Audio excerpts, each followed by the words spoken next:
Austraeoh by Imploding Colon, read by Deathlight, Chapter 114, Province. It was barely half a day before Rainbow Dash stumbled upon another village. She was so startled that she nearly plunged in mid-flight. Gazing down, she saw a tiny farming community surrounded by weeding cornfields. There were wagons being drawn through the streets and several active ponies filing from one building to another. Even from high up, they resonated with the sounds of civilization. Rainbow had hardly expected to see another dwelling so soon.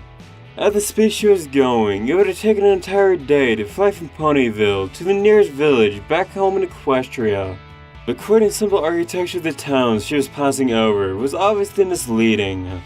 Merlin had to have been a far more densely populated province. Rainbow pressed eastward. As she did so, the land gradually sloped lower and lower. The further she drew away from the mountains to the west, the closer to sea level the landscape descended. The air became hotter and more humid. There was still a delightful crispness to the atmosphere, but as night fell at the end of the first day of flight, Rainbow Dash's teeth hardly felt like chattering. She spent the evening camped out beneath a large stone bridge spanning a creek, warming herself to a fire and several roadside samples of buttered bread. Morning came and Rainbow flew at a lower altitude for the duration of the day. She skimmed over one of several cobblestone paths that had been drawn across the tranquil landscape. At random intervals, clumps of forest and woodland thickets sprouted from the earth, giving the otherwise spotless fields of a merrily unpredictable beauty. Rainbow found herself looking a little too much to the land and not enough at the eastern horizon. Before she knew it, she had inadvertently followed the path instead of her own compass, and so she had to veer to the left to reacquaint herself with her epic journey. There were more towns blurring beneath her in her flights. Several wandering merchants and local ponies turned to gaze at Rainbow Dash streaking by, their jaws dropped in wonder. As Rainbow Dash skimmed past the schoolyard, several young fillies and colts gathered beneath her in a grassy field, waving and cheering. She smiled and gave him a salute before performing several dazzling flips and rolls. Then, in a blink, she was soaring away beyond the sound of their gasping breaths. Rainbow barely had time to giggle in delight. Soon, she was soaring over townships, dozens of them, growing thicker and thicker as the day went on.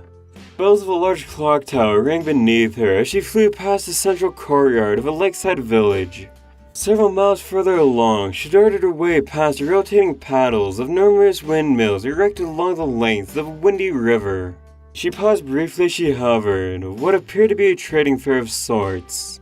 Several ponies of raised tents in the center of the field, advertising the wares from across the landscape. The closer Rainbow got to gazing at the items for sale, the more attention she summoned, so that the entire gathering was suddenly directing their gasps and murmurs towards her. With a shrug and a chuckle, she darted off in time to escape the fall of night. She slept in the branches of a large oak tree beside a thick merchant highway. Her dreams were occasionally interrupted by the sounds of creaking wagon wheels. When she woke up, those sounds had quadrupled. She gathered her things and lifted out of the forest. Immediately, she spotted a long, paved road leading due east. It was thickly occupied by row after row of wagons and carts, each chock full of food, knickknacks, materials, and other items of major worth. A few travelers were plodding their way west, but the thick of traffic was heading eastward at a brisk pace. Rainbow Dash followed the road at first through sheer curiosity, but then she hung low enough to spot a sign. It read, Vertus Stone. Well, alright. She smiled and shot ahead of the trotting drivers of mercantile pilgrims. Along the way, several tiny clusters of buildings would appear alongside the road, fitted with saloons, inns, and travel hovels for those crossing large distances. Then, as the Maryland landscape rose slightly, more and more roads were conjoined with the highway, like a tributary emptying into a grand river. The paved path tripled in size, and soon there were so many trading posts along the path that they conjoined into a grand urban sprawl. The buildings grew progressively complex, from wooden foundations to masonry to metal reinforcements. Then, as Rainbow Dash flew over thicker districts, She spotted ancient architecture of weathered stone and granite. She realized she must have chanced upon one of the oldest establishments in the province.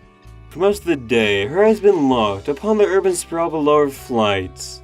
She was staring in wonder at how long and wide the city was. So, she looked up and was shocked at seeing a giant mountain stretch up out of the middle of the urban sprawl. She couldn't imagine how the immense cone of Earth could have possibly been formed naturally. And then, upon seeing the pristine polish of the spire's granite surfaces, she realized that it wasn't a mountain at all. Holy smokes! She murmured as she hovered to a numb stop in mid-air. For the stone,